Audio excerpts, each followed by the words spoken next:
basic set informal talk sharing. Yan yung tamang mother and child. Mr. Religion ng Diyos. Ang mother and child, Mr. Religion ng demonyo. Spoil mong bata. Alam niyo yung Proverbs 29:6. Alam niyo Yovel 28:15. Yan yung mensahe. Yan yung application ng Mr. Revelation. Kaya huwag na kayong magsayang ng oras. Kung anong kaya yung gawin, gawin nyo na.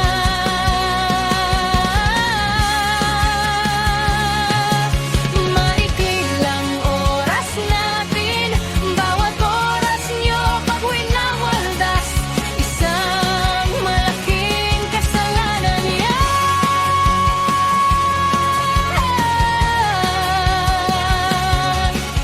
Isang malaking kasalanan yan.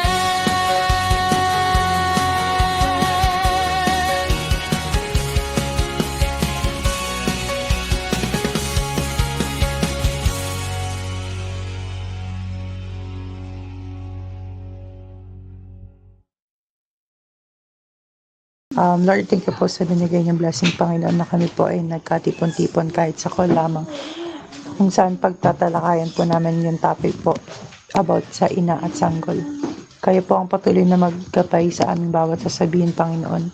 Kayo po ang patuloy na mag-bless sa aming mentor, Panginoon, na nagbabahagi ng mabuting ibabahagi ng salita, Panginoon. Kayo po ang mag-bless sa bawat isa na magbibigay po ng kanilang kaalaman, Panginoon. Ito po ang aming samantalangin sa pangalan ni Jesus. Amen.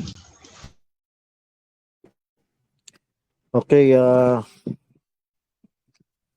ito ay continuation ng Immaculada Conception, pero hindi na to Immaculada. Hindi na to tungkol kay Mary. Although matatama na ulit natin si Mary, pero iba na yung focus natin yan. Ang focus na natin yan, mother and child religion. Bata pa ako, tinatalakay na to sa mga churches. Ewan ko narinig nyo na to dati. So, parang malalim na research ng ibang denomination to eh. So, napanood ko minsan sa Cathedral of Praise na TV, tinatalakay nila to, pero parang nililinis na yung kamay nila, para gusto nila maging sa mga Katoliko. Yung ayaw nila maka-offend. So, pero kailangan natin suyurin. Itong mystery religion, meron din sa Bible na parallel. Kaya kukonekta natin yan.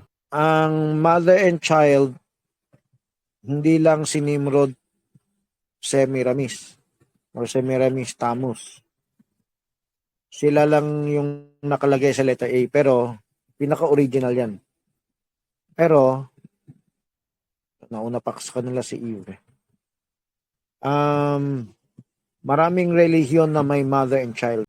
Yung mother and son religious motive ay may malalim na pinagmulan sa ancient paganism. Ito yung naging simula ng Babylonian religion na nag-establish ng mother and child cult. Isa sa pinaka-unique na pinaka-preserved na sistema sa buong religious history, lalo na sa Babylonian traditions tungkol kay Semiramis at sa kanyang anak na si Nimrod. So, pagkamatay ni Nimrod, si Semiramis na nanay niya, nag-conceive daw ng isang anak na si Tammuz immaculately. Claim niya na si Tammuz ay reincarnation ni Nimrod at siya ang magiging savior. At si Semiramis tinamba bilang mother goddess na tinawag na Queen of Heaven, at dito na-establish yung pinakaunang konsepto ng mother-child worship. Kumalat din yung kwento ng mother-child worship kasama ng mga tao. Halos bawat civilization may version ng gantong worship. May konting variations. Pero ang pinagmulan ay laging ang story ni na Semiramis at Amos. So mula Babylon, kumalat na sa Egypt, Greece, Rome at halos lahat ng major cultures. At pagdating ng 3rd century after Christ, fully rooted na to sa magiging Roman Catholic Church hanggang ngayon. buhay pa rin yung tradition sa loob ng simbahan. So yung pagan system of sun worship may tatlong main aspect, yung father, mother, and yung son. So sa ancient Chaldean times, ito yung sina Bel or Merodach, yung tatay, at si Nidus na anak na sinasamba rin ng bilang Tamon, at si Rhea, female goddess na sinasamba rin as Ishtar or as Astarte o Beltis. Tinatawag din siyang Queen of Heaven at Wrath Subduer. Sa Catholicism, pareho nito yung mga titles na binigay kay Mary. So sa mother and child worship, ang pinakapundasyon ng maraming ancient religion. Sa iba't ibang culture sa buong mundo, pareho lang yung system pero iba-iba yung pangalan. So sa Egypt, si Isis and Osiris and Horus. Sa India, si Isi and Iswara. And sa China and Japan, Mother Goddess Xingwu with child, and si Greece, si Irene with Plutus, and sa Rome, si uh, Venus or Adonis. Then sa Scandinavia, si Frigga and Balder. Sa Hinduism, kahit maraming powerful goddesses, lumilitaw pa rin yung mother and son theme tulad ng devotion kay Krishna o kay Prahlad. And sa Babylon, worship ito ni na Ishtar and Tammuz. Sa Phoenicia naman, si Ashtoreth and Baal. At madalas yung child sinasamba parehong as husband and son ng mother goddess. So yung male component ng ganitong worship parang counterfeit o imitation kay Jesus Christ. Yung mga title na ginagamit sa Bible para kay Jesus Christ, ginamit din sa mga child gods ng ancient religion. Si Zoroaster as the seed, Mithra as the savior, and Dionysus as the sin bearer, Bacchus as the branch, Vishnu as the victim man, and Osiris as the king of kings. So yung mother and son religious theme, isang ancient archetype na kumalat sa napakaraming kultura, madalas na may kinalaman sa fertility at divine power, at na-absorb at na-interpret kahit sa Christianity at sa modern faiths ngayon. And yung isa sa nagpakilala re- ah, sa mother and son na religion, si Alexander Hislop. Si Alexander Hislop, yun sumulat ng to Babylon.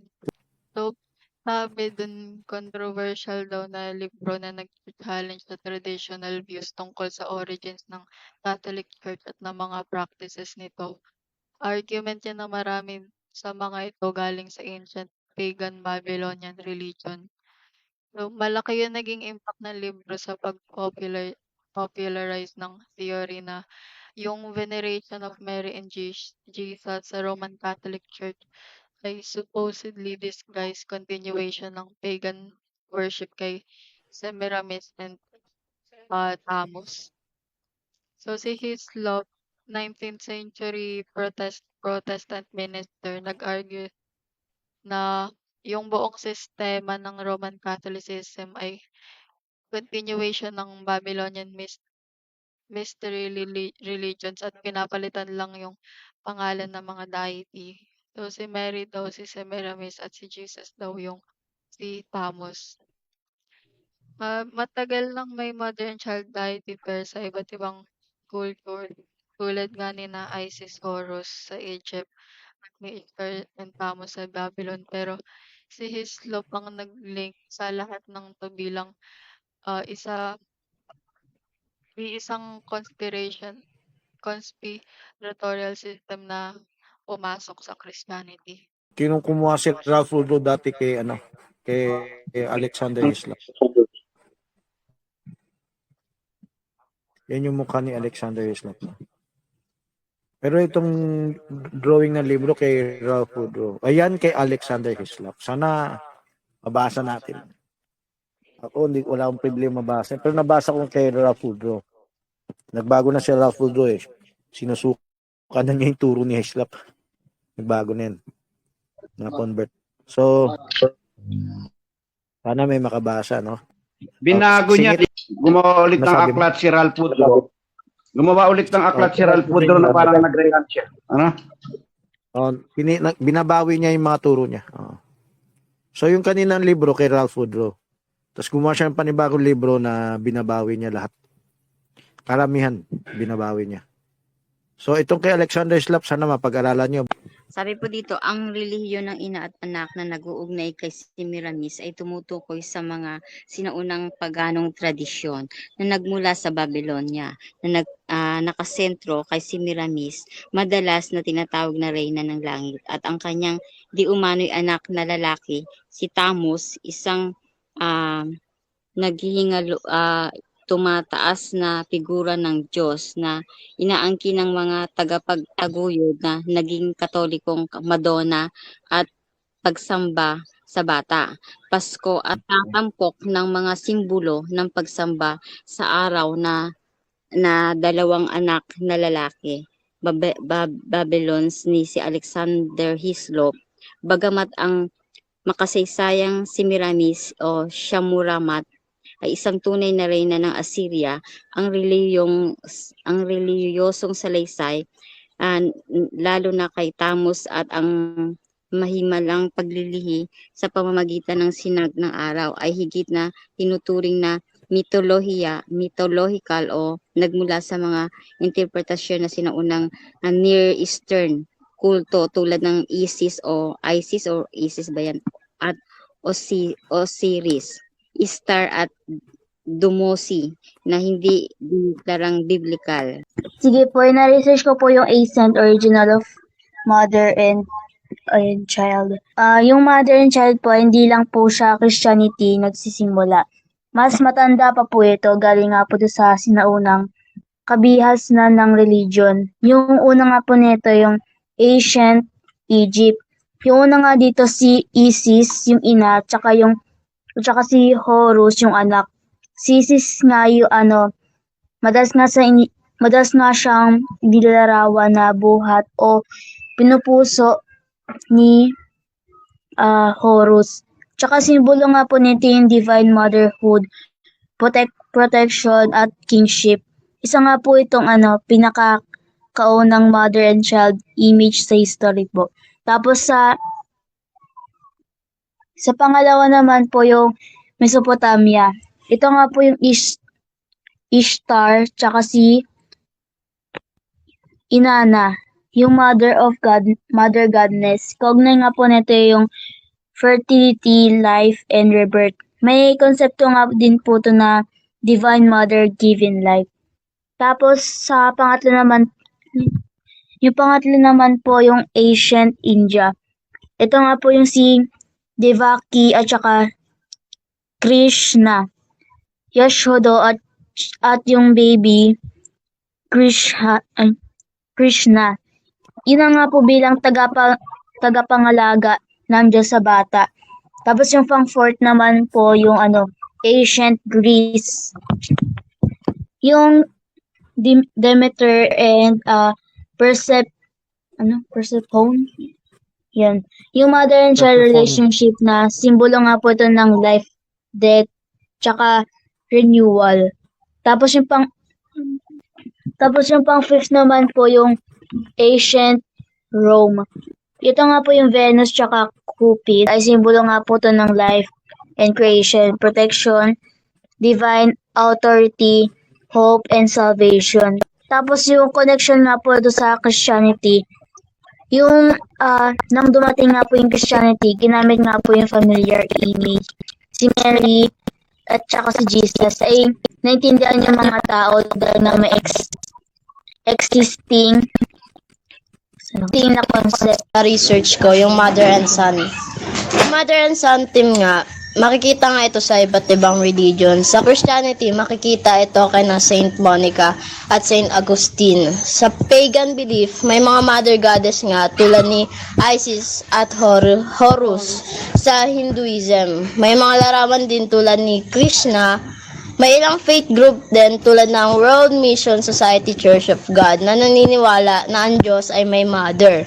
So ipinapakita nga ng team na ito yung strong bond ng mother at son, care at pinagmula ng divine love.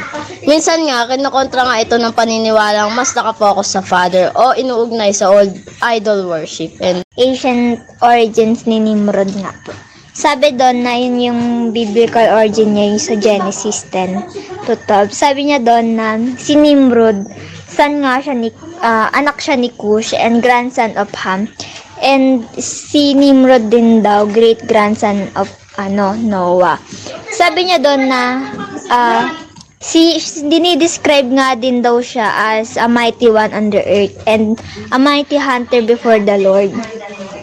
Sabi niya doon na yung the beginning of his kingdom include yun nga daw po yung Babel, Erech, Akkad, Calneh in the land of Shinar nga daw po. And sabi doon na in-influensyahan nga din daw niya yung Assyria.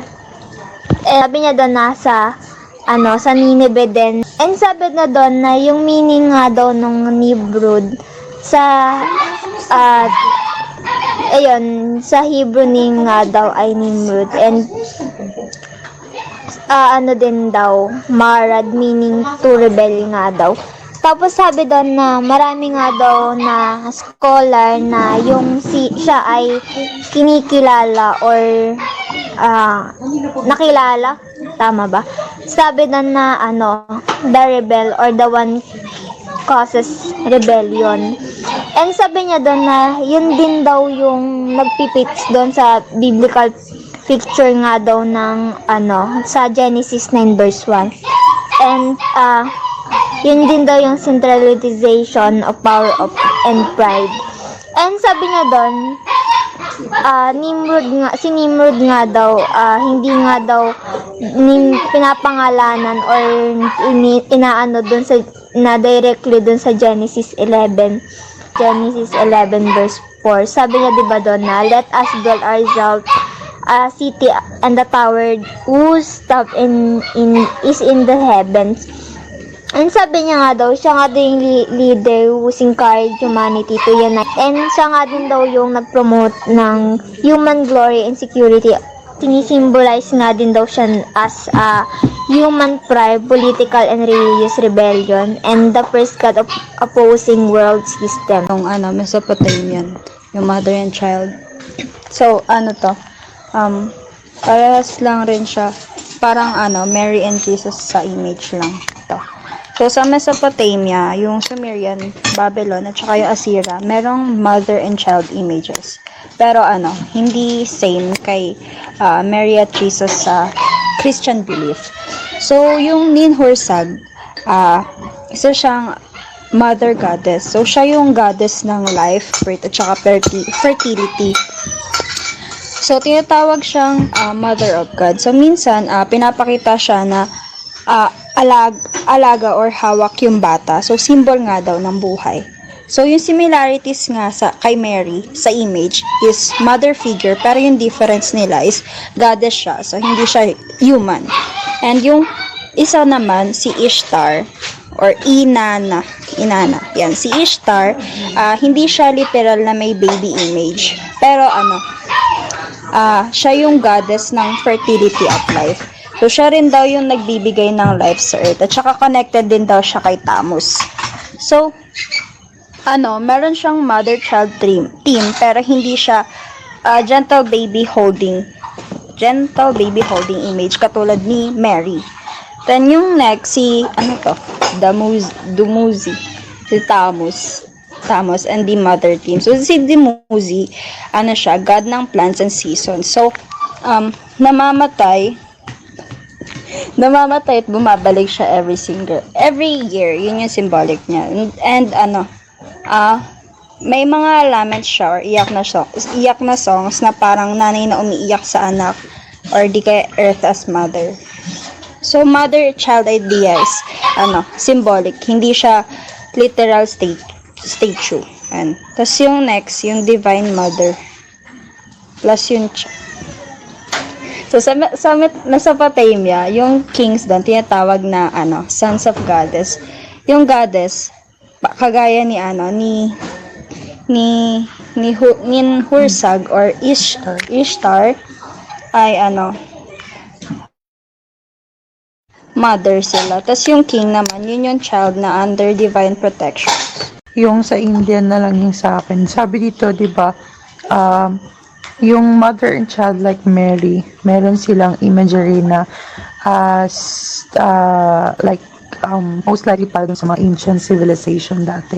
Or like mga myth dati sa mga ancient civilization. Sabi doon, yung Holy Mother holding a sacred child, similar to kay Mary, na na paghawak niya kay baby Jesus. Pero merong talagang mga several Asian cultures na merong mother and child images, pero none are identical to the Christian, or meaning to say kay Mary and Jesus. Sabi doon, yung sa Indian is si Yashoda and baby Krishna. Sila yung pwedeng closest in imagery at most similar visual image kay Mary and Jesus. Yung similarities in imagery is that mother holding her divine child. And also, the mother is attending and having a loving interaction para dun sa kanyang anak. Yung kanyang anak pati ay pinapaniwalaan as divine. And also very common in statues, paintings, and temples katulad ng sa mga Catholics when it terms na pagdating kay Jesus Christ tsaka kay Mary. There are differences din pagdating doon sa kay Mary tsaka kay Jesus, tas yung kay Yashoda and baby Krishna. Because Yashoda is not a virgin nor divinely conceived, while si Krishna naman is incarnate God siya. But his stories involve playful childhood miracles. So, ibig sabihin pala, katulad ni Jesus Christ, may miracles, pero incarnate God si Krishna. Tapos yung pangalawa is si Devaki and baby Krishna. In art, si Devaki is pinapakita as holding the newborn Krishna. He was miraculously born. May similarity sila pagdating dun sa miracle birth. Kasi, di ba si Jesus Christ, sabi, miraculous birth siya. From virginity ni Mary. So, sabi din ng mga Katoliko na virgin din si Mary after lumabas. So, sabi din yung miraculous birth is parehas lang din daw yun kay Krishna, baby Krishna. So, yung miracle birth is that the mother is having a miracle birth, and also the sacred mother with a divinely protected child. So, that's Devaki. Iba yung kay Yashoda. Sabi doon, yung differences is that no concept of immaculate or sinless conception. Yung birth niya ay pinapatungkulan yung mga prophecy, mga miracles, but not purity doctrine, or wala silang doktrina. Tapos yung pangatlo, yung pang-last na to, last ko na lang sabihin, si Parvati and Ganesha. This pair also shows na yung Divine Mother with a Holy Child ay katulad kay Mary and Jesus. May similarity sila. Kasi katulad ni Mary, loving mother, and hinahold niya or kinakarga niya yung kanyang special na child. And also, ito ay popular theme in Hindu art. The same way, or like, the same time, si Mary and Jesus is famous theme sila sa Christianity. So, yung very popular theme ng mga Hindu is that Parvati and Ganesha. But there are many differences. Not many though, but merong some dito na binigay na si Ganesha is created by Parvati. Hindi siya pinanganak. So, created siya. Also, nor virginity or purity doctrine din. Tapos yung kay Kausalya, last na talaga.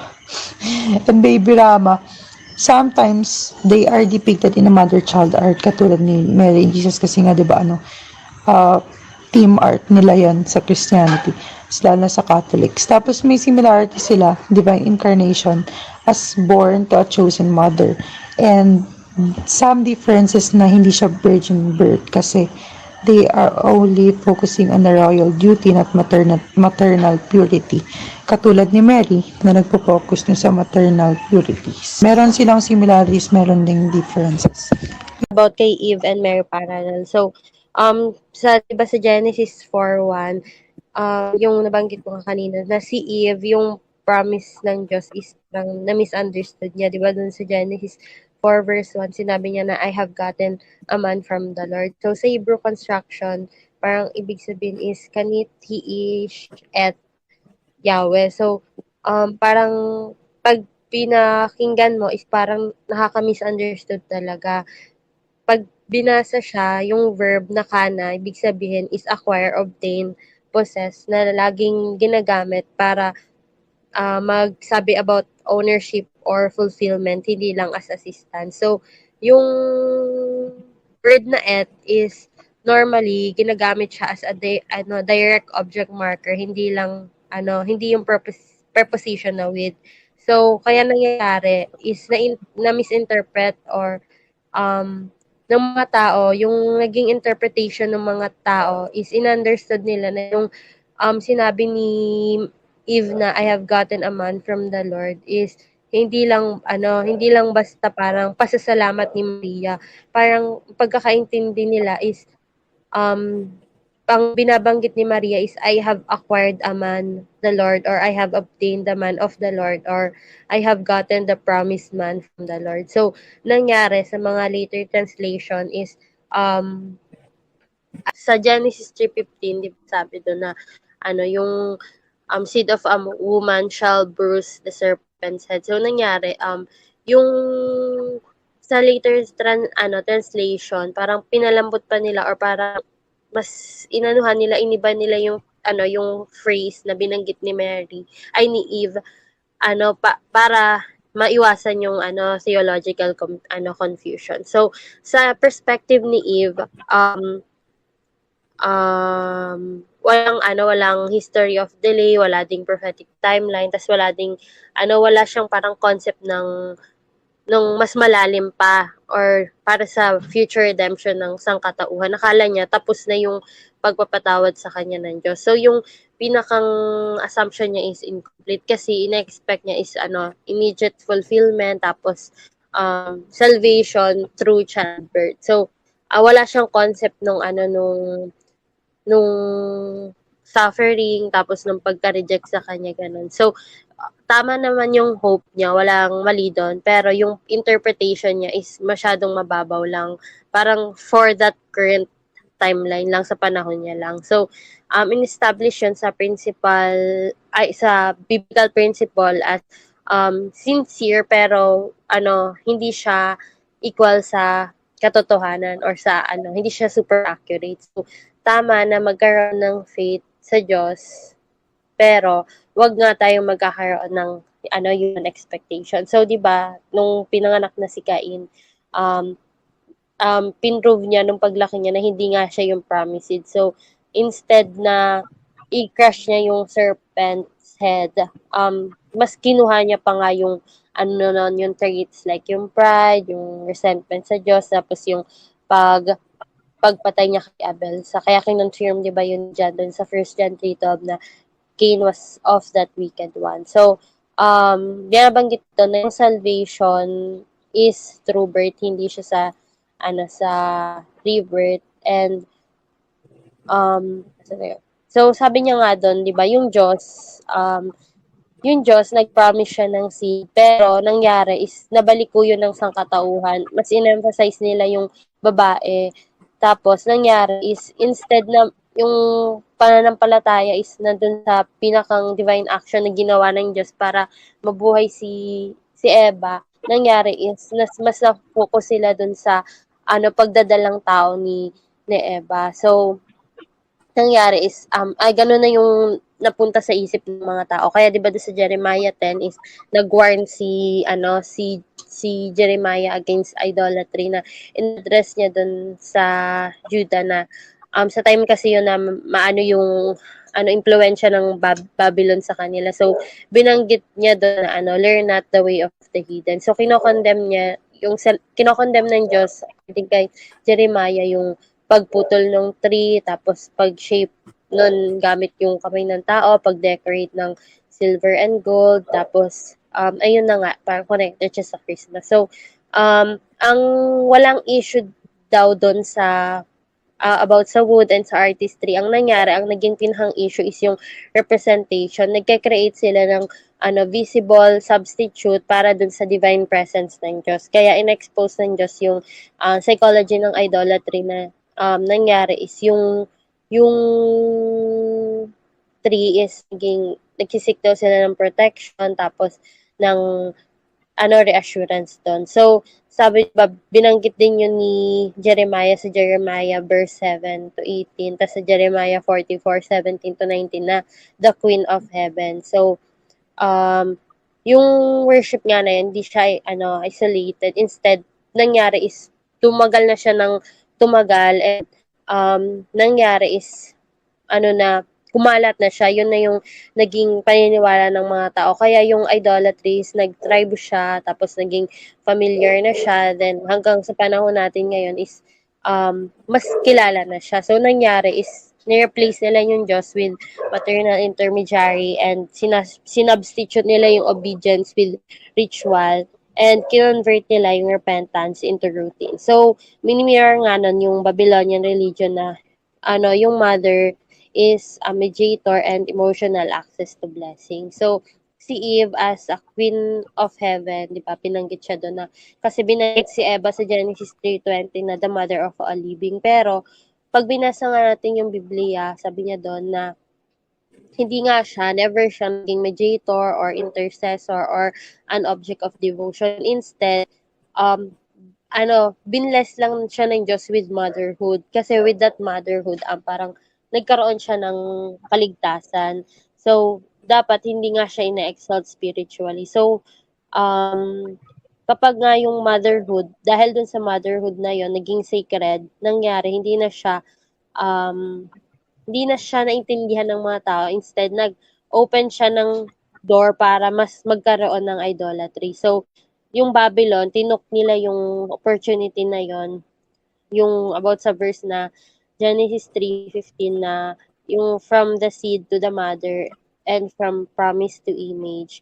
Tapos yung from faith naging ritual na. So, ayun yung kinokondemn ni Jeremiah doon sa Jeremiah na wag ngang gagawin yon, or wag ngang isa-substitute yung ginawa ng Diyos. So, sa paganism, ina-elevate nila yung mother as a mediator, pero according sa 1 Timothy 2:5, for there is one God and one mediator. Yung God is yung God, yung Father ni Christ, and yung mediator is si Jesus Christ. So, nangyari is, ang pinapakita ng Biblia is ang pinakang dapat anchor ng mga tao is yung seed na binigay ng Diyos, and yung cross, hindi yung childbirth, and yung pagka-fulfill ng promise, which is yung kaligtasan nga natin. Kasi, pinapakita din doon yung kailangan kita natin yung boundary ng pagiging mother ni Eva at saka ni Maria. Hindi sila as mediator, and never din nilang binanggit yung sarili nila si Maria, never niya binanggit yung sarili niya as a mother of God. Doon sa Luke 1:47, binanggit niya na my spirit has rejoiced in God my Savior. So, kinonfess niya yung sariling pangangailangan niya ng kaligtasan. So, never siyang na-claim ng authority, ng mediation, or ng access maliban kay Jesus Christ. Yung actual queen, yung bride. Pero si Mary, ginawa nilang queen. Nawala sa lugar. Okay. So, itong story ito, mostly kay Nimrod to eh. Ang main focus dito, yung pinaspoil mo yung bata. Pag pinaspoil mo yung bata, konektado to sa PTA. Ano yung type sa Bible? Alam nyo din kay Mary, di ba? I've gotten a man from the Lord. Genesis 4:1. Ano yung parallel dyan? Si Eva ay magiging type sa future. Yung nangyari kay Eva, parang counterfeit nung mangyari kay Mary. Di ba sabi ni Eva, nakakuha ko ng anak na lalaki sa tulong ng Panginoon. Niligtas lang siya sa panganganak. 1 Timothy 2:15. Nung niligtas siya sa panganganak, pinatawad ng Diyos yung anak sa kasalanan. Niligtas siya, nagkumadrona. Alam ni Eva, hindi yan galing kay Adan. So, imbis na sabihin galing yan sa serpente, sabihin niya galing yan sa Diyos. At hindi naman mali. Ang paliwan ni Pastor Balaguson, dahil lahat ng buhay galing sa Diyos. Pero ang tinutukoy, mas malalim na tinutukoy dyan, niligtas siya ng Diyos. Kumbaga pinatawad ng Diyos, kaya nabuhay si Cain. Nabuhay din si Eva. Mother of all living. Matagal na talagang may history ng mother and child. At ako'y naniniwala, matagal ng istoryang iyan sa mother and child. Ngayon, yan ay parang nakikita ko na precursor yung mga unang mga kwentong tungkol sa darating na mother and child. Ano ang tama niyan at ano ang mali? Hindi naman totaling mali yan, di ba? Dahil talagang may darating na panahon na mayroong mother and child. Do may mga nauna na. Ano ang mali niyan at ano ang tama? Okay. Kasi parang lumalabas lahat mali eh. Parang naging itong pagka kay Jesus Christ at kay Mary. Para bang lahat naging mali. Sa pananaw ng marami ng protestante. Karamihan ng turo ng protestante, ang sasagutin ko na lang sa tama't mali. May letter B, may letter C, may letter D. May parallel. Ang tama, revelation natin yan, spoken word yan. Dito yata masyado natalakay sa end time, no? Hindi yata naabot na research ni Barba namin kay Alexander Hislop eh. Pwede nyo na i-search kung nabanggit niya yan. Yung parallel ni Eve at ni Mary, yan yung tama.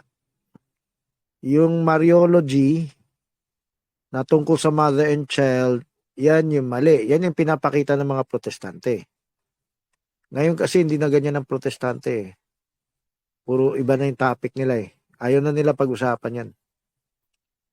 So tayo mag-pick up ng slack. Meron din nagtuturo dito pa konti na. Ilang baptist na lang. No?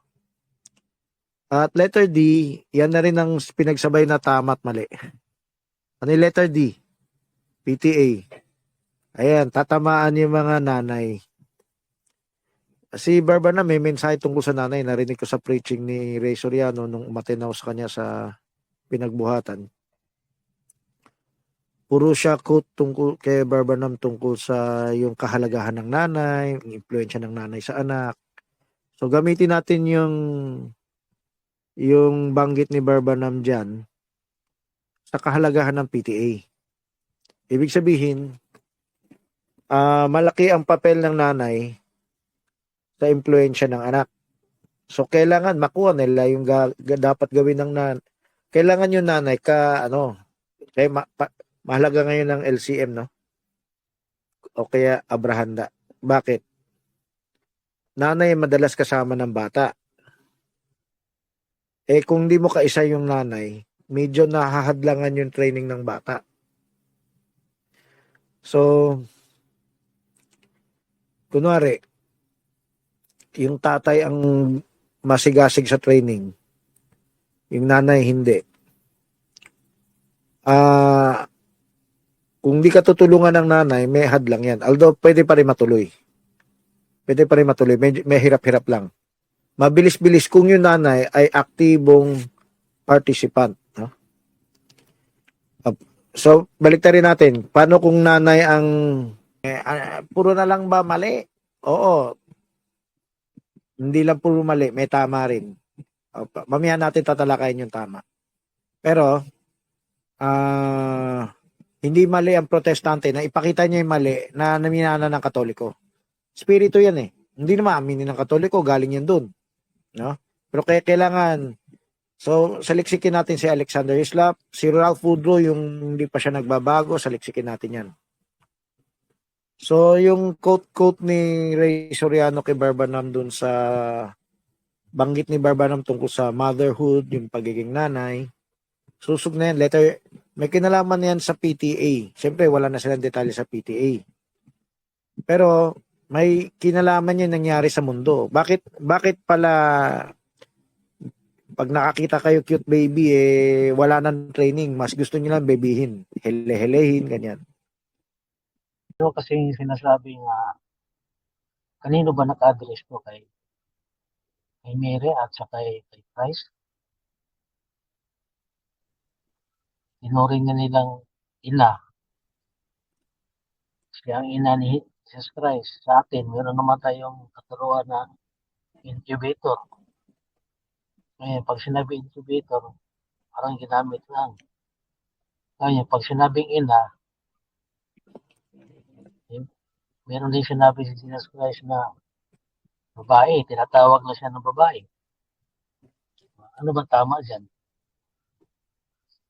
Incubator siya, ina rin Paano siya matawag sa laman. Ito yung gera. Nakafocus ka ba sa laman? Meron akong kinoment kay kay Andrew. Meron siyang post tungkol sa tinawag na woman, tinawag na babae ni Kristo siya, no? Maria. Dedepensa niya yan. Tapos meron akong comment sa ilalim. So, yan yung post niya. So, yung tanong ni Ricky nandyan. Ito yung sagot ko sa tanong ni Bar Ricky. Ang labanan dito, laman ba ang mahalaga o ang kalooban ng Diyos? Si Mary initially appeals to her son as mother. Laman yun. Hinahanap ka ng mama mo. Wala siyang pakialam sa mensahe mo. Meron din ng kapatid na gano'n o iba pa na wala silang pakialam sa sharing, sa mensahe. Ang pakialam nila o yung kapakanan mo, yung laman mo. Ganon din tayo ito. Academic lang habol natin. Wala tayong pakialam sa spiritual nila. Hindi tayo ganun kahigpit. Ganon din sa atin laman. Meron tayong panglaman, meron tayong pang spiritual. Pansinin nyo kay Kristo, ito walang nakakapansin. No? Sabi ni Kristo, anong kinalaman ko sa'yo? Sinabi niya yan sa wedding at Cana. Yung pinapagawan siya ng alak. O nagpapatulong yung nanay. What have I to do with thee? My time has not yet come. Tapos sinabi niya, nung hinanap siya ng magulang alalang-alala, me and your father is looking for you. We are very worried for you. Tapos sabi niya, I must be with my father's business. O iba ama na yung tinutukoy niya. Hindi na ama sa laman. O magulang sa laman. Iba yung appeal ng laman, which is yung sa side natin, puro academic lang ang habol natin sa anak natin. Walang masyadong spiritual. Karamihan, ha? Pangangailangan lang ng pagkain, damit, etc. Pagdating spiritual, di tayo mahigpit. Pero pinapakinak ni Kristo, mas mahalaga ang spiritual. Tapos sabi ni Kristo, nasa krus siya, masdan mong iyong ina, masdan mong iyong anak. Behold thy son. Anong ibig sabihin yan? Hindi naman literal na magulang ni Juan si Maria. Pero bakit sinabi ni Kristo, masdan mong iyong ina? Ito na yung nandito sa next verse. Ano yung next verse? Sinong aking ina? Sinong aking kapatid? Yaong gumaganap ng kalooban ng Diyos. So, ina-appeal ni Kristo, may spiritual tayong mother, brother. Yan yung kapatiran sa church. Yan yung kapwa Berean. Yan yung nanampalataya sa Ebanghelyo. Mga kapatid natin, pagkapwa Berean yan. So, hindi na kung anong samahan ka, no? O kaya may pangalang Kristiyano ka, tumanggap kay Kristo. Kung ikaw ay Berean, kapatid kita. Okay? So, yan ang mas mahalagang magulang. Does that mean i-ignore na natin yung laman? Naglalaban ngayon yung sa laman. Hindi natin pinabayaan ang laman. Kumari nga, gagamitin natin yung laman, matago sa spiritual. So kung meron tayong kamag-anak sa laman, burden natin na i-witness sila, na sharean sila, aralan sila, i-disciple sila, convert sila. Tatay, nanay natin, kapatid natin. O yan na yung obligasyon na natin sa PTA. Ang PTA natin, hindi lang yung magulang o anak. Kahit pinsan, kahit kapatid, kahit pamangkin, kahit tita, tito, tita. Kung kaya mo, obligado ka, yan lang justified na mahal mo sila sa laman, sa dugo, pero yung mahal mo sa kanila, pagmamahal ng Diyos. Kasi merong pagmamahal sa laman na walang Diyos. Ngayon ginagawa ni Mary kay Kristo dati. Hinahanap ka ng mama mo. Kaya, kumain ka na ba? Mga ganyan. Tatamaan na, letter D, no? Tatamaan na yung mga magulang na walang training spiritual. Pero may training silang physical. Kailan pumasok ka na school kahit umiyak ka pa. Nag-assert ng isang nanay, pinilit yung isang apo na pumasok sa ordinaryong school. So, kailangan makita natin dito sa revelation na to, yung panglaman na relasyon at yung pang spiritual na relasyon. Bakit laman lang tayo nag-assert? Bakit pagdating sa hinahabol mo pa yung kutsara para makasubo lang siya? Tinuturing mong prinsesa. Yan ang sakit nangyari kay Semiramis Nimrod. Nangyari rin kay Eva at kay Cain. Tingnan mo bakit naging ganun si Cain? Spoken word na to, hindi na to nakasulat. Pero obvious naman, na-spoil si Cain. Na baby si Cain. O sumusunod pa rin siya sa patakaran na maghandog ng katay. Pero isang araw gusto niya mag-iba. Tapos yung matigas na puso niya, parang Diyos pa yung nakikipag-bargain. Nilalakad sa kanya, nagmamatigas pa si Cain. Yan yung simula baby yan. Teka, ito Revelation ha. Genesis 4:7, alam niyo na yan. Tingin nyo, nagsimula yan, malaki na siya. Nagawa ng nanay yan. Hindi lang natin nakikita. Although sa Haggadah may nakasulat binigyan ng halaman ng bata si Eva. Di cute na cute siya dun sa baby pagkapanganak. Ito hindi nakasulat pero ito kahinaan ng mga magulang. Cute baby mo, walang training. O mas matindi pa minsan yung lola ma'am baby, no? Bantayan nyo sarili nyo, i-balance nyo. So, yung pinapakita dito sa Bible, hidden revelation na to. Sabihin, hindi ito lantarang pinag-uusapan. Kailangan mapansin nyo na lang, may ebidensya sa Bible. Iba yung panglaman na motherhood, iba yung pang PTA na motherhood, fatherhood. Kaya PTA, patriarchal. Pag motherhood, di matriarchal. Under PTA na rin yan. So ito yung mensahe dyan sa tanong ni Ricky, bakit tinawag na woman? Ang sagot ko, pinapakita ni Kristo, mas mahalaga ang spiritual. Kasi nung binabanggit niyang woman, minsan nag-a-appeal yung magulang sa panglaman nahanap ka namin, alalang-alala kami sa'yo. O hinahanap ka ng magulang mo at saka ng mga kapatid mo. Pero may Bible study si Kristo nun. May sharing si Kristo nun. Bakit hindi sila sumali? Sumali na lang sila dun sa Bible study. Ayaw nila sumali. Naranasan ko rin sa kamag-anak ko yan Mahal ako ng kapatid ko sa laman, pero ayaw niya pag-usapan yung paksa. Meron din kayong ganyan. At huwag kayo padala. Ito na yung mensahe rin sa inyo. Nadadala kayo, Sige, birthday tayo. Kung ayaw mo pag-usapan Word of God, wala mo ng Word of God. Basta malaman mo yung sa-celebrate namin.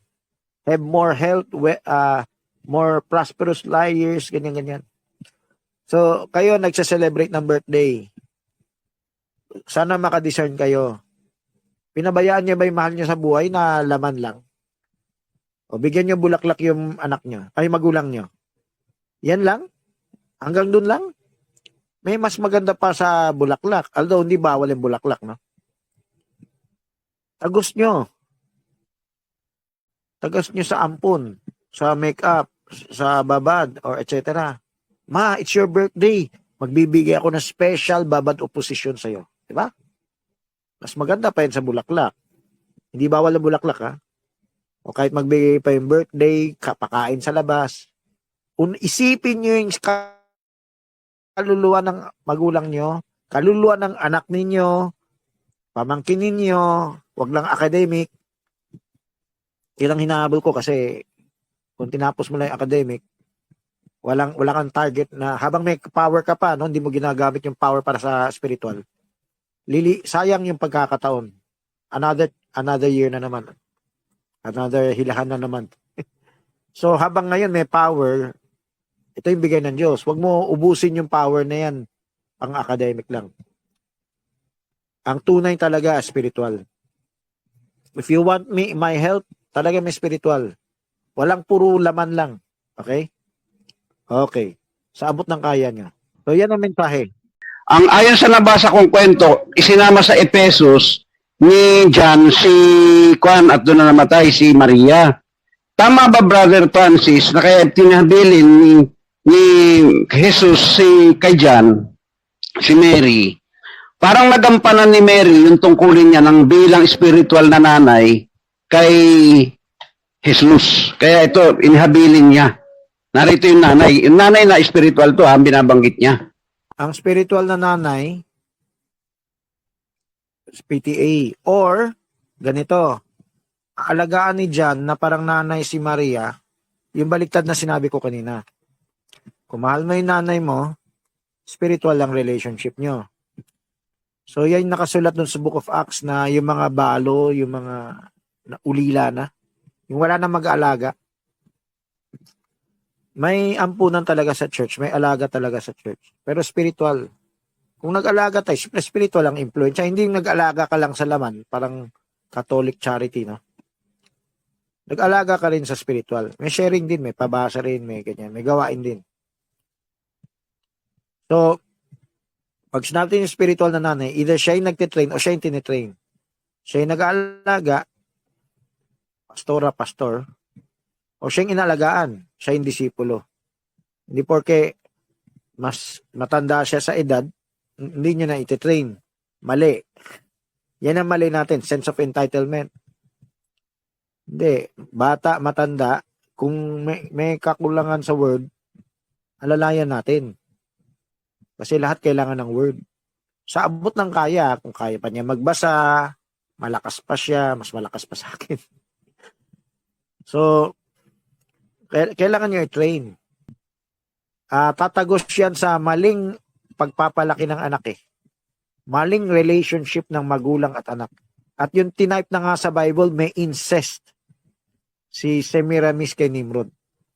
May incest. No? So, kung Queen of Heaven, dapat Bride of Christ yung Queen of Heaven, asawa ni Kristo ang Queen of Heaven. Hindi kung Mary, malapit na nga sa incest. Hindi si Mary literally. Type ng bride. Pero buong church. One woman, type ng buong church. Pero hindi si Mary, makakaranas literally pag-akyat at tatawagin mo pang Queen of Heaven. Okay. So, maling relationship sa anak. Kaya, at unconsciously, parang may incest si Mary at Jesus.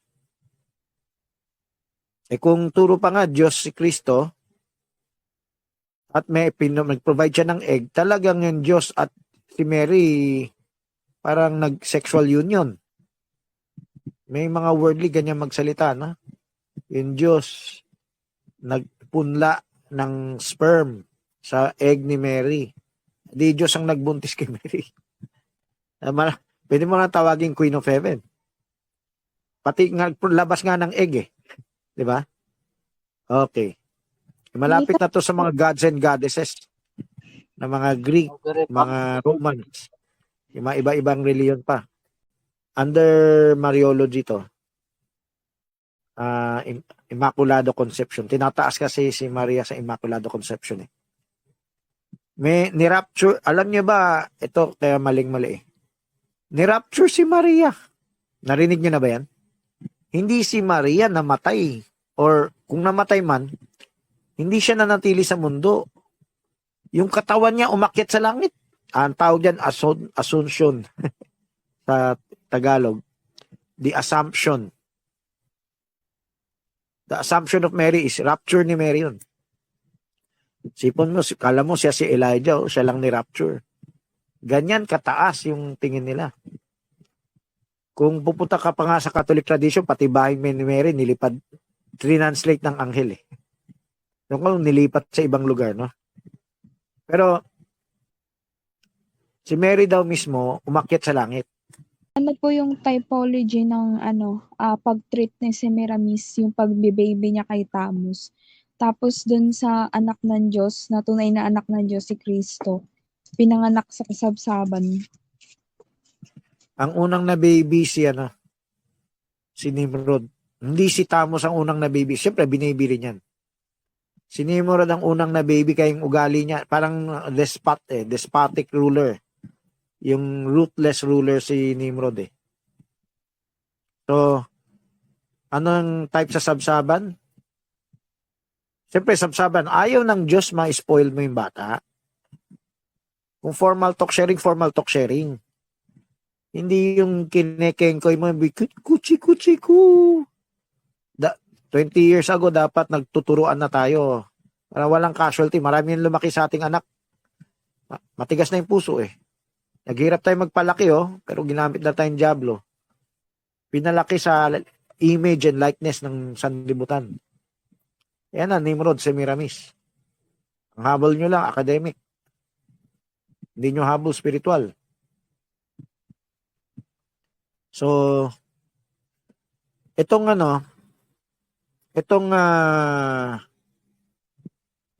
type naman sa Katoliko, magkakaroon para letter C itong binabanggit ko. Pinapakita nila yung Belen, di ba?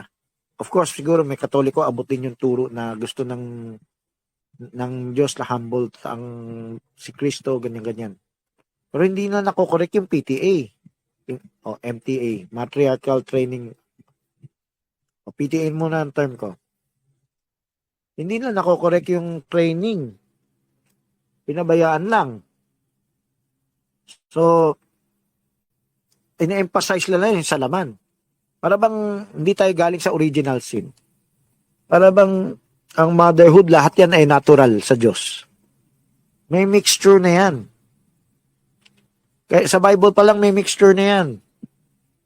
Ibig sabihin, dahil sa fall of man, yung approach ng magulang sa anak, lalo na yung nanay, yan So ano yung pagkukulang ng Katoliko? Nilagyan na ng halo agad yung ulo kala indwelling na. Walang training. Hindi na-emphasize yung training. Na-emphasize yung cute baby. Ibig sabihin, although hindi lang naman Katoliko yan, pero naging representative sila. Naging depensa sila. Kaya nga may kumakalaban sa mensahe natin, di ba? Mali ang aral ni Francis na puro walang baby.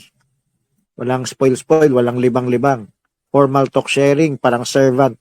Kinuha ko lang naman sa Bible yan eh. Servant agad ang tingin sa bata. Parang pinanganak ang slave. Kaya habang lumalaki bata, slave din. May ganyan sa Roman Empire. Na yung slave ng anak. Siyempre, paglaki ng bata, slave din. Lumaking slave din. O sa mga negro sa US, ganun nangyari. Pero ganyan nangyari, pag slave ka na, anak ka ng slave ka rin paglaki mo. Ganun ang dapat ang tingin natin sa bata. Hindi dahil di mo mahal ang bata. Baliktad. Dahil mahal mo ang bata, gusto mo tuparin yung kalooban ng Diyos. So, hindi mo bine-baby, tina-train mo. Puro training. So, ang pinakalibang nila, yakap, halik, o alo, or ano, pinupuri mo, hinahanap ng bata yan. Perfect ang premyo sa bata. Yan ang tamang approach. Kung puro laro-laro, puro libang-libang, puro kengkoy-kengkoy, puro bakanting oras, yan na yung spirito nasa Katoliko. Kaya kita mo kahit nga yung malalaking miyembro na nila kumakanta ng worldly, sumasayaw sa worldly. Walang revelation walang disiplina Mababaw ang training nila Ang focus lang nila.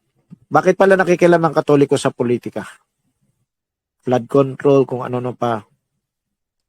O kung babalik ka sa Dark Ages, may pinabagsak silang mga hari.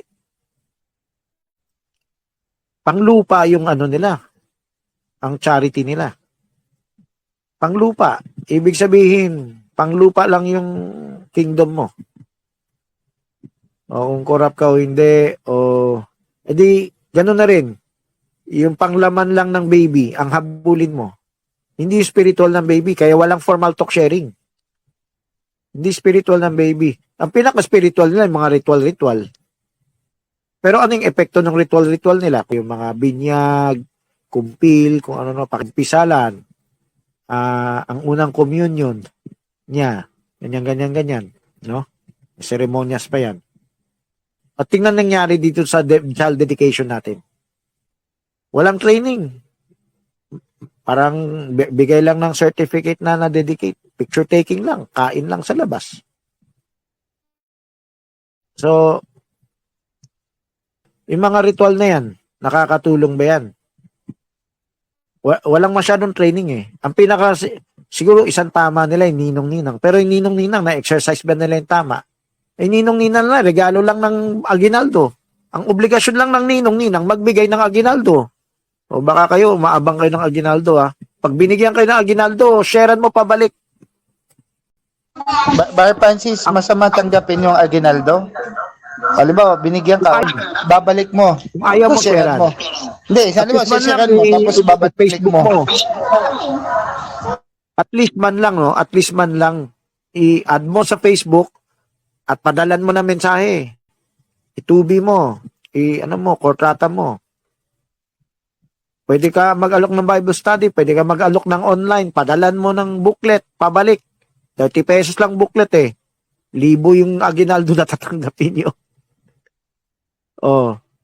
So, at least, At least. Kaysa puro na lang, carnal lang iniisip natin. Anong pinag-iba mo sa Katoliko? Kahit Protestante, Pentecostal, end time. Zechariah chapter 5, woman in an epa. Yan yung babae. Sa Book of Revelation, may babae rin. Ina ng mga patotot. Ano yung pinapakita din? May parallelism. Dito sa letter B, mayroon papunta sa Diablo, mayroon papunta sa Diyos. Ano yung tamang sa Diyos? Ito yung woman in an epa. Babae pa yung anghel, So, type ni Lilith. Hindi si Eva type ng bride na nagsisi. Yung woman in an epa, type yan ng Babylon woman So kung may type yung babae, yung bata ba may type? May Antichrist. Kung may Christ, may Antichrist. Dito tayo sa PTA. Kung nabe-baby, may training. Dito sa Progressive Revelation natin.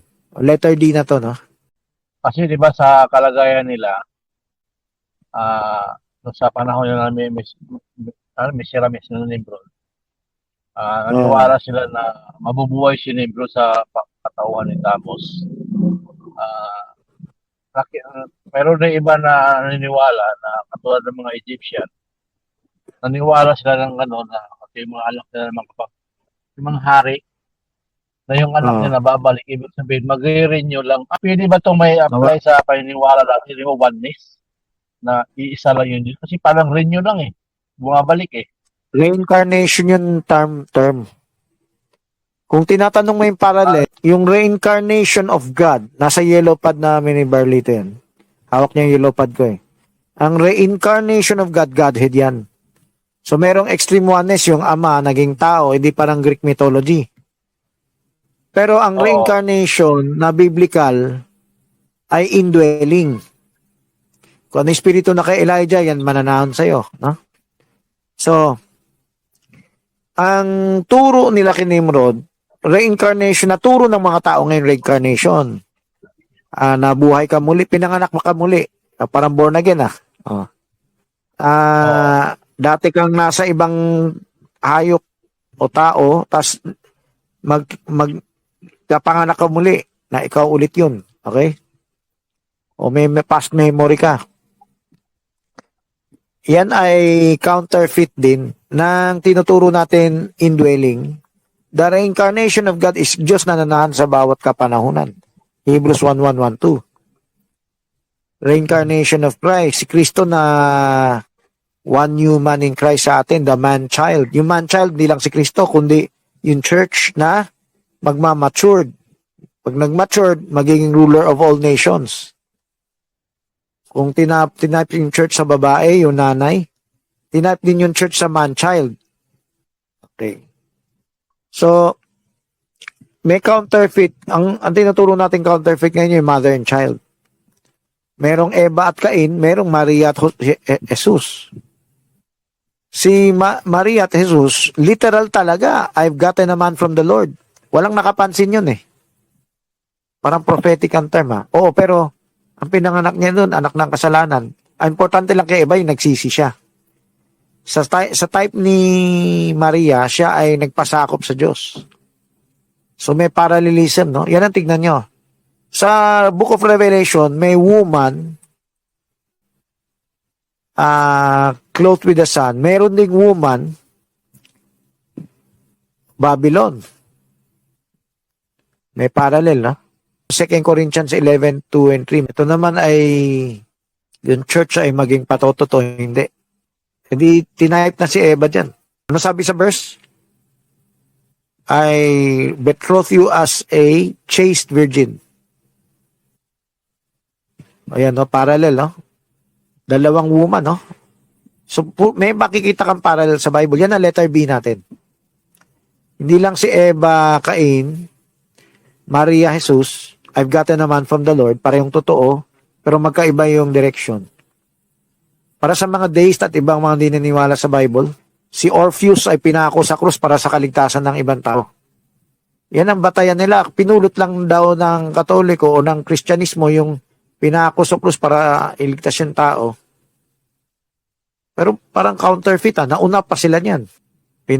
Sa Egyptian Book of the Dead, merong after 3 days mabubuhay ulit. O, pinulot lang daw dyan. Yan ang claim, sabi dito. Chaste virgin in Christ. Ano yung katapat niya? Kung si Eva ay sa verse 3, corrupted and defiled. Napasama sa Tagalog. Nawala yung virginity niya. So, ano ba yung virginity ng church? Ang virginity ng church, yung pagkabereya niya. Hanggang maanakan siya ng salita. Tayo yung type ni Mary ng ano yung type natin kay Eva? Bibigyan ka ng pag-asa. Kahit nagkasala ka, bibigyan ng pag-asa. Huwag tayo sumagsuko. Ayoko na, suko na ako. Kasi laman mo yung nangingibabaw. Surrender mo yung laman mo. Kahit mahirap sa umpisa. Dinadayo ka lang ng kaaway, mahirap eh. Lahat yan may counterpart. May parallel. May opposites ba? Judas at yung iba pa. Antichrist and Christ. No? So, may unang Adan, may pangalawang Adan. So, may type si Cain. May type si Eva, Cain, kay Maria, Jesus. Yan yung letter B. Pinapakita ko lang yung ano. Ito kailan nyo mag-report sa letter C, no? So, ang papakita nyo sa letter C, yung history ng Mariology. Of course, parang yan din yung last week, no? Pero kung ma-focus nyo na yung tungkol kay Kristo, mother and child, yan. Pero mostly, kung kaya nyo, booklet ni Frank, gamitin nyo. Magbigay kayo ng mga church councils na na-develop yan sa Catholic Church. Yung aral na yan. Simula siguro, Dark Ages, meron na. Pinulot lang siguro yung taga 1800s na para gawing Mother of God, yung tungkol kay Mariology. O sige. Report na kayo sa letter C. Paki-report yung mga church history ng church councils na naglabas sila ang aral tungkol kay Maria, then kay anak ni Maria yan. So, kailan ginawang mediator si Maria? Siguro may ide-ideya na yan sa Middle Ages. Then, 1800, sinemento lang nila. Catholic na tayo. Letter C. Yung nangyari sa minana ng Catholic. Siyempre, yan yung pinakita sa Protestant na mali. Kaya, merong Reformation ng 1500s. So, start kayo sa simulang-simula ng Church Ages. Yung mga Church Council. Kaya mga sulat ng mga ante-Nicene Fathers tungkol kay Maria. Bago na-develop yung doctrine. Sige po, yung Mariology nga, diba, theological study tungkol kay Mary, yung mother ni Jesus. So, yung development nito, unti-unting nag-evolve sa loob ng maraming siglo at kasabay ng paglawak ng Christian doctrine, church authority at cultural influences. Sa New Testament period sa first century, sa New Testament si Mary pinakita primarily bilang mother of Jesus na pinili nga ng Diyos at blessed dahil sa kanyang obedience at faith. Hindi siya kailanman winnership of prayed to or exalted beyond her role in salvation history. Walang Marian devotion sa Catholic teaching. So sa early church, second Pakilapit sa mic mo. to third centuries, habang kumakalat yung Christianity sa Greco-Roman world, mas dumami yung theological reflection tungkol kay Mary. Sinimula ng Church Fathers na tawagin si Mary bilang New Eve at bilang kontra sa disobedience ni Eve. So, dito limited pa rin yung devotion at si Christ pa rin yung naging central nila. So, sa Council of Ephesus, 431 AD, major turning point daw yung nung naganap ng official ng ideklarang si Mary ay Theotokos, na ibig sabihin God bearer o mother of child. Yung title na to intended para i-protect yung doctrine ng divinity of Christ, hindi para i-elevate si Mary.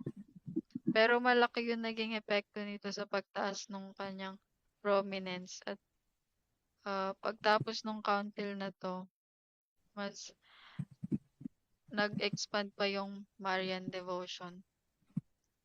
Sa medieval period, 6th to 15th centuries, sa Middle Ages, yung Marian devotion naging na-embed na siya sa church life. Lumabas yung mga bagong titles tulad ng Queen of Heaven, Mediatrix at Intercessor. So, prayers tulad ng Hail Mary, Marian Feet, icon, statues at pilgrimages naging widespread to. Unting-unting nakita si Mary bilang compassionate mediator sa pagitan ng humanity at Christ. So sa scholastic theology, 12th to 15th centuries, yung mga theologians tulad ni Thomas Aquinas nag-debate tungkol sa Marian doctrines. Mga ideas tungkol tulad ng Immaculate Conception. Naging sikat to kahit hindi pa siya official doctrine noon. So yung Mariology naging mas systematic at philosophical. Sa Reformation era, 16th century, tinanggihan ng mga Protestant reformers yung um, Marian devotion na walang scriptural basis kahit na pinarangalan pa rin ng ilang reformers tulad ni Martin Luther si Mary bilang Mother of Jesus. Tinanggihan nila yung prayers to Mary at yung Marian dogmas at yung veneration. So bilang response ni reinforce din ng Catholicism yung Marian devotion. So modern Catholic dogma 19th to 20th century. Dalawang major Marian dogmas yung na formally defined. Ito yung Immaculate Conception noong 1854 at yung Assumption of Mary noong 1950. Yung mga apparitions tulad ng Lourdes at Fatima lalo pang nag-strengthen ng Marian devotion worldwide. At sa ngayon, yung Mariology fully developed na sa Roman Catholic theology, and si Mary viewed na siya bilang Mother of God, ever Virgin, Queen of Heaven, Intercessor at Spiritual Mother. And yung ibang Christian traditions tulad ng Orthodox at Protestant hindi nag-share ng parehong Marian framework. Salamat sa report nangyari sa Catholic Church. Ano kaya yung counterpart? Bakit nagkaroon ng ganyang progressive revelation spoken word yung Catholic Church? So dito sa Protestant, papuntang Pentecostal, papuntang end-time message, yung bride. Nagkaroon ng revelation tungkol sa bride of Christ. Yung bride of Christ, manganganak din. Humihibik sa panganganak. May man-child siyang ipapanganak. Yung man-child na yan, kasama na yung hukom ministry, kasama na yung discipleship ministry,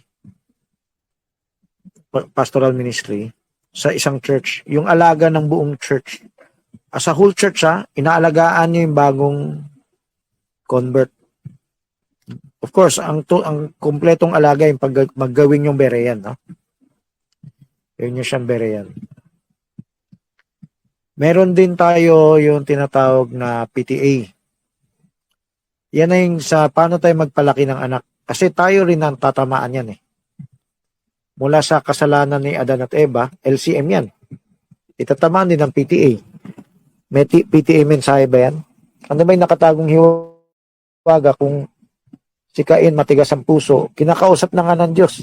Mas nakausap pa ng Diyos si Cain kaysa yung sa mga ibang anak-anak na. Isipin mo yung pabor bigay kay Cain, no? Bakit pala may pabor? Dahil sa nanay. Nagsisi yung nanay. So, habang bata pa si Cain, naghahandog yan ng kinatay o dugo. Nung lumaki na, saka gusto magsariling diskarte. Hindi mo maiwasan tulad ni Jacob kay Rebecca. May maling approach, may maling spoil si Rebecca kay Jacob. So mayroon din si Eva kay Cain. Kahit na hindi nakasulat. Makikita mo na sa future ugali niya. Yan ay realidad. Meron tayong nagawang tama, meron din tayong nagawang mali. Ang leksyon sa atin ay identify natin saan tayo nagkamali. Saan tayo nagkamali, ubusin natin yung mga mali natin. I-submit natin mali. Huwag natin alagaan yung mali natin. Kasi lumalaki rin yan. Kinakain din niya yung tamang nagagawa natin sa PTA. So, from Catholic Church, may palihis na Queen of Heaven, may palihis na Mother and Child, mystery religion, tagos na, ginamit na si Kristo at Si Maria. Naging mystery religion na yan eh. Ano yung mystery dapat dito sa kabila? Ito yung bride. The mystery of Christ in the church. It's a great mystery, but I speak concerning Christ and the church. Ephesians 5:33, 32-33. 25, husbands, loves your wives. 26, 27. That he might present to himself a glorious church without spot or wrinkle, washing by the water, by the word. Mula LCM, pupunta sa PTA, LCM which is mag-asawa, no? Yung PTA, yung alaga ng anak, o sinamang ampon. Sa church ba merong ampon? Meron. Yung pag-ampon natin, yan yung panganganak natin. Paano tayo nag-reproduce? Maging palaanakin kayo. The word. Reproduce the word. Sa tao. Hindi dumami lang yung tao dahil cute baby, tas sanlibutan ng paterno. Hindi. Paterno ng Diyos. Ang focus nila, interested sa Word of God. So, sinamarize ko yung C and D. Paano kung huling araw nyo na? Anong gagawin nyo? Isipin nyo yan. Paano kung bukas rapture na? Pababakasyonin mo pa ba yung bata? Paano kung mamayang gabi kukunin na yung buhay mo? O paano kung bukas bulag ka na? Anong plano nyo? O yan isipin nyo. Kaya wag na kayo magsayang ng oras. Okay? Kung anong kaya nyong gawin, gawin nyo na. Kasi maikli lang oras natin. Bawat oras nyo, pag winawaldas nyo, isang malaking kasalanan yan. Yung PTA, syempre, Deuteronomy 6:7, formal talk sharing. Yan yung tamang mother and child mystery religion ng Diyos. Yung mother and child mystery religion ng demonyo, spoil mo yung child. No? Alam niya yung Proverbs 22:6, alam niya yung Proverbs 29:15. Yan yung mensahe, yan yung application ng mystery revelation na to. Si Semiramis, siguradong na-spoil niya si Nimrod eh. Kaya naging despotic ruler yan. O, ito yung prinsipe, prinsesa. May magulang bang ganyan? I-check nyo, baka pati apo, ginaganyan nyo. Check nyo. Habol nyo ba yung repeat basa, repeat bulong? Sinong pamilya gumawa nung nasa kanan? O magmuni-muni na kayo. Of course, yung madetalye yung PTA, pero alam nyo na yung iba dyan eh. Yung formal talk sharing, simula pa lang, baby pa lang meron na eh. Pag na formal talk sharing ng bata, ibig sabihin, napigilan mo yung sarili mo na laruin siya, i-baby siya. Hindi kayo parang nasa millennium, okay lang. Laman nyo yung gumagana. Supilin nyo yung laman nyo. Papasukin nyo yung revelation. So, sa laman nyo. Then, makukumpleto nyo yung training sa anak. O mas kumpleto. Ano po yung pagkaiba ng Mariology, Biblical Mariology, tsaka Mystery Religion Mariology? Last week na topic, focus lang kay Maria. Kasi siya yung Immaculado Conception eh. Nadamay si Kristo dahil sa topic na Immaculada. Yan last week yan ha. Yung Mariology ngayon, yung may kinalaman, siyempre, malawak ang Mariology. Maraming tungkol kay Mary. Yung tinalakay natin ngayon, yung type ng mother and child. Yung relation ng mother and child. Relation ni Maria at ni Kristo. Meron yan sa Bible eh. Yung tinawag siyang woman. Tapos, what have I to do with thee? Tapos nakiusap pa yung magulang whatever he does, follow it. So parang ginagamit ng Katoliko yan, no? Pero paano natin i-biblical? Biblical, whatever he does, follow it. Ibig sabihin, focus tayo kay Kristo, no? Tapos, I must be about my Father's business. So, ang motherhood natin, yung type kay Maria, dapat yung biblical na PTA, then yung biblical na progressive ministry. Pag siya yung progressive ministry, paano yung buong church maging katulad ni Maria? Submit to the will of the Lord. No? Siya yung biblical na Queen of Heaven. Kasi bride of Christ eh. Si Christ yung King of Kings. Of course, Diyos King of Kings, Lord of Lords. Si Christ magiging King of Kings, Lord of Lords. Yung wife ni Jesus Christ, yan magiging ano. Yan yung biblical type. So pinag-usapan na yan last week. Ngayon, ano yung biblical type sa anak? Diretso ampun ministry. Then, PTA. Actually, kahit sarili mo anak, ampun na rin ang term kasi yan din ang terminology in Barbanam. Kahit sarili mo anak, kailangan mo ampunin. Ibig pala sabihin, kahit sarili mong anak, tinuturing mong servant, inaampun mo, pag tinetrain mo na maayos. Si Kristo, inampun ng Diyos sa River Jordan, di ba?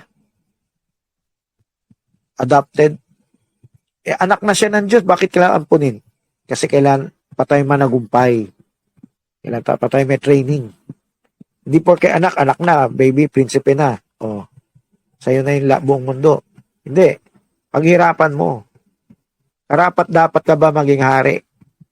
Dumaan ka ba sa requirements? Nag-graduate ka ba? Yan ang mensahe.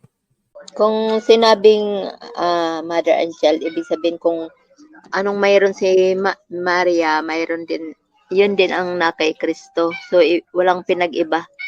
Yung pagkatao ba ni Mary at ni Kristo ay full? Parehong Last week yan. Panoorin mo yung last week. kuha ba niya yung yung sinabi ng full of man or katulad ng isang tao? Kung laman ng katawan na tao, panoorin mo yung last week, no? Wala na tayong oras para i-detalye yan. Kasi bakit yung tinawag babae kung Hindi, magkaibang topic na yung tinatanong mo eh. Kung ang tinatanong mo yung pagiging tao niya, galing kay Maria, tinalaki ko yung last week, panoorin mo last week. Oo Dapat nga, pero kasi last yung sabi nila kanina mother, kung siya yung mother ng Diyos eh. Sabi kanina yung binasa ni Nikki, siya yung mother ng parang sinabi Diyos. Tama ba? Tapos bakit turo ng Katoliko, hindi natin turo yan. Kailangan na nag-witness na tayo sa Katoliko. Kaya mo ba mag-witness? Diba? Wala kasi, hindi tayo nasanay sa setup eh. So, mag-witness tayo. Dapat mayroon, yun din ang nakay Kristo, lang pinag-iba. Dapat hindi sila magkatunggali. Kasi mother and child nga eh. Kung anong mayroon ang kung ano sinabi ko ngayon lang may biblical, sabi nga ni Ruth, no? Biblical Mariology at yung hindi biblical. Alam mo, ano yung hindi biblical? Ano ba yung biblical? Okay? So, may counterpart side yan. Siyempre, protestante, binibira yung Mariology. Pero, merong biblical side yan. Okay? So, malalim pa yan. Hindi na natin maisa-isa kasi halo yung tanong mo pagkatao niya, then yung magiging mother niya. Kung nakikinig ka sa buong yan yung pinapakita niya yung dalawang side. Okay? Yung tama at mali. At yung pinanggalingan sa pag-ano, pinanggalingan sa demonyo. At yung maling pag-aalaga natin ng anak. Okay? Nagiging pang-demonyo yung alaga natin ng anak eh. Okay. So, wala na tayong oras, hindi na natin maulit lahat yan. Balikan mo rin tong video na to. Lord, thank you po sa gabing ito. Pagaling mo si Brother Francis, Lord. Ano man yung nangyari sa kanya, kayo ang umawak sa kanyang buhay, Panginoon. At sa lahat ng mga naranasan namin sa buhay, Panginoon. Kayo po ang manguna, Panginoon, na proteksyonan niyo, Lord. Ang bawat isa sa amin, tulungan mo kami na maganap namin yung kalooban mo. Yung sinare kanina, yung application nito sa aming family, sa aming mga anak, Panginoon. Lord, salamat po. In Jesus' name, amen.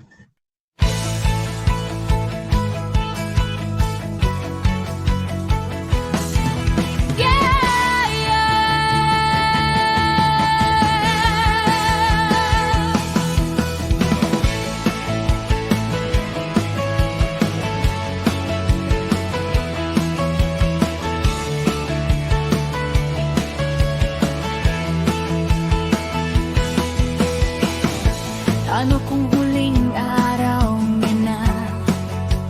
Anong gagawin niyo?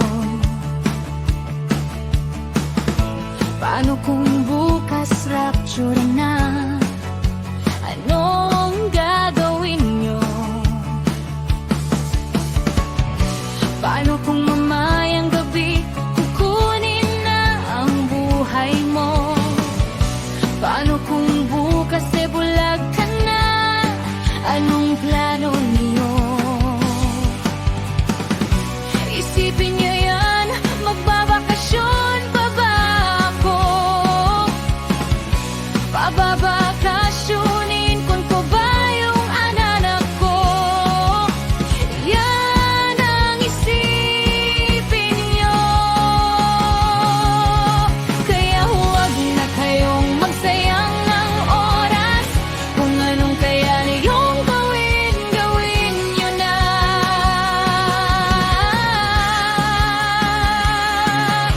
Maikli lang oras natin, bawat oras niyo pag winawaldas, isang malaking kasalanan yan.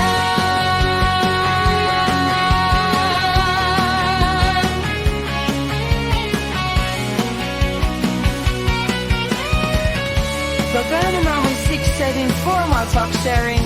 Yan yung tamang mother and child. Mr. Religion ng Diyos.